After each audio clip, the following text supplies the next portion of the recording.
Сайн бацхан нөхдүүдээ хичээлийн бэлтгэлээ хангаад хичээлдээ идэвхтэй оролцоорой.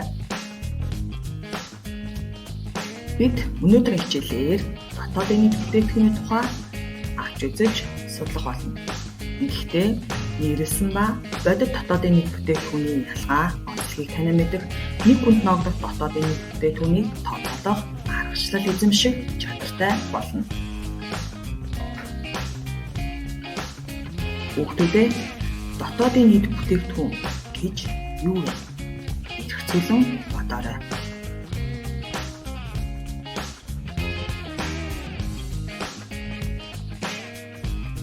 Тухайн улсын хэмжээгээр нэг жилийн хугацаанд үйлдвэрлэсэн эцсийн бараа үйлчилгээний зах зээлийн үнийн мөнгө дотоодын нийт бүтээгдэхүүн гэнэ.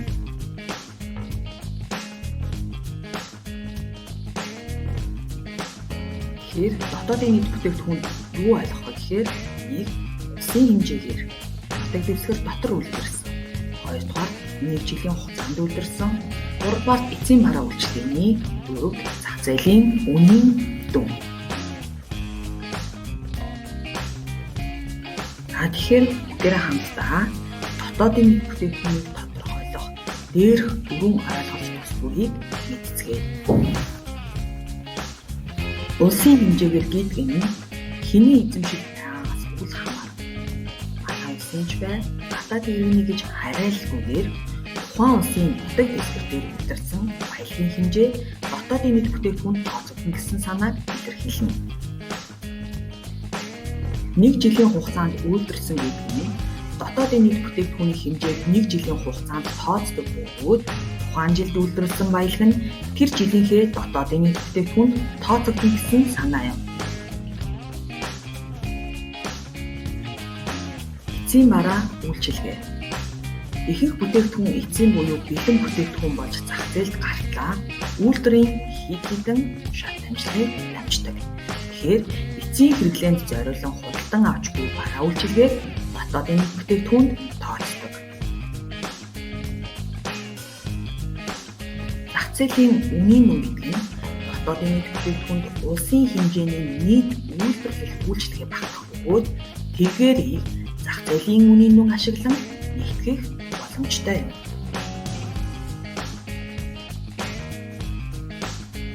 Одоо бүгдээрээ хамтдаа өөрийгөө зорцгоё.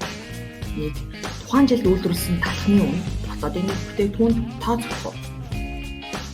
Зөв хариулт тийм.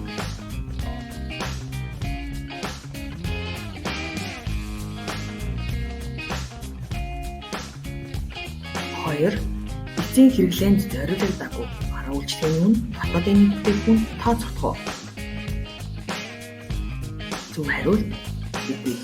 Учир нь энэ эцсийн хэрэглээнд зориулагдаагүй бараа үйлчилгээний үн гэсэн байх тийм ээ.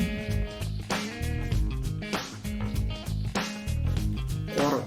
Тухайн орны нутаг дэвсгэр дээр гадаадын хөрөнгөөр баригдсан үйлдвэрийн газруудын үйлдвэрлэсэн бүтээгдэхүүн үйлчилгээний үн дотоодын нийт бүтээгдэхүүнд тооцогдох уу?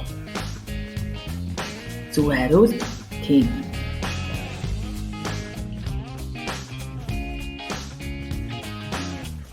4. Сүүдрийн эдийн засгт үйлдвэрлэсэн бүтээгдэхүүн үйлчилгээний үн дотоодын нийт бүтээгдэхүүнд тооцогдох уу? Зөв хариулт үгүй. Учир нь сүүдрийн эдийн засаг буюу эдийн засгийн тооцоонд ороогүй бүтээгдэхүүн үйлчилгээний үн тооцогдохгүй байх нь. Хүүхдүүдээ дотоодын нийт бүтээгдэхүүнийг нэрлсэн ба бодит дотоодын нийт бүтээгдэхүүн гэж ангилна. Тэгэхээр хамтдаа нэрлсэн болон бодит дотоодын нийт бүтээгдэхүүнийг харьцуулан судалцгаая.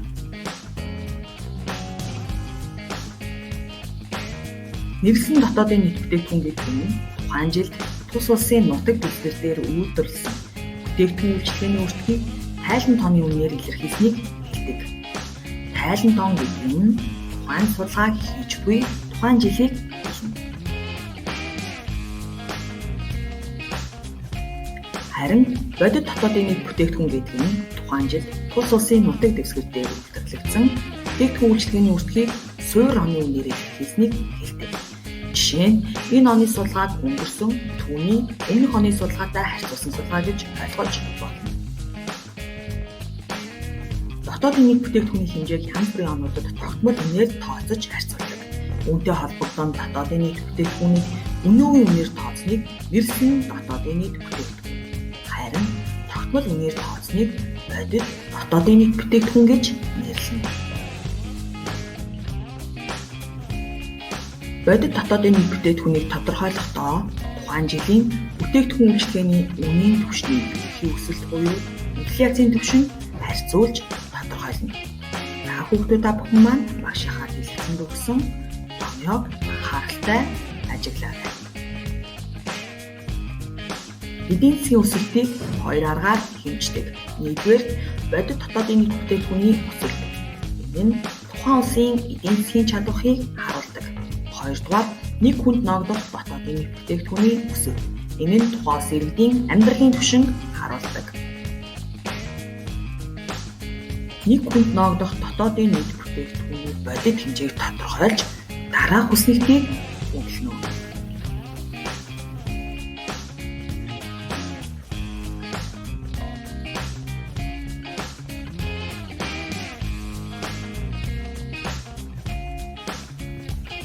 Ингээд хамтдаа энэхүү бодлого бодох аргачлалаас суралцъя.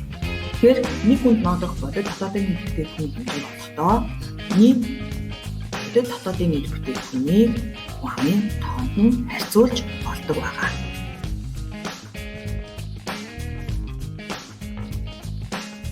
Хүүхдүүдээ дараах зураг нь улс орнуудын дотоодын нийт бүтээгдэхүүний хэмжээ дэлхийд эзлэх хувийн хамт харуулсан байна. Хүүхдүүд та бүхэн маань тооцоолон бодоорой.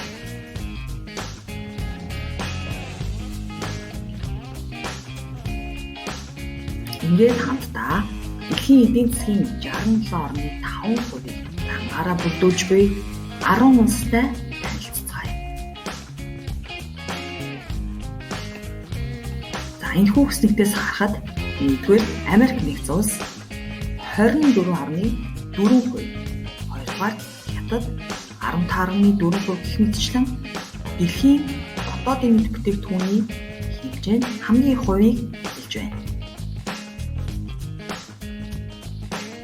Ингээд хүүхдүүдээ хамтдаа жишээ бодлого бодцгоё.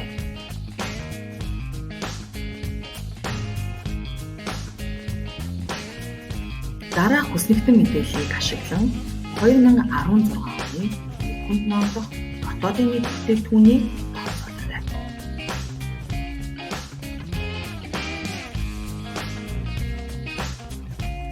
Ингээд хамтдаа өөрийгөө үнэлцгээе.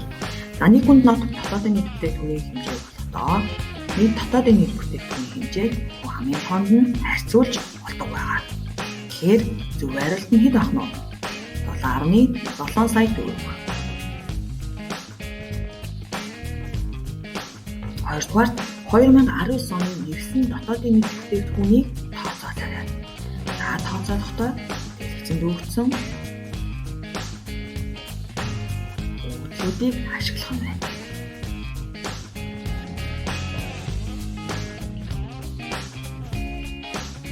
Ингээд өөрсдөө үнэлцгээе. А бүтээгдэхүүн, Б бүтээгдэхүүн, В бүтээгдэхүүний хувьд үн тоо хэмжээ өгсөн байна.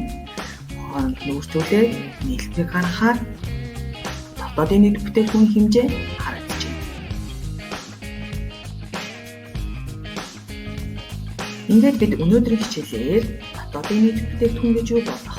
Нэрсэн ба бодит дотоодын нийт бүтээгдэхүүн, нэг хүнд ногдох дотоодын нийт бүтээгдэхүүнийг хэрхэн тооцоолох тухай авч үзэж судлаа. Хүүхдүүдэд амжилт хүсье. Дараагийн хичээлээр иргэн уулзцгаая.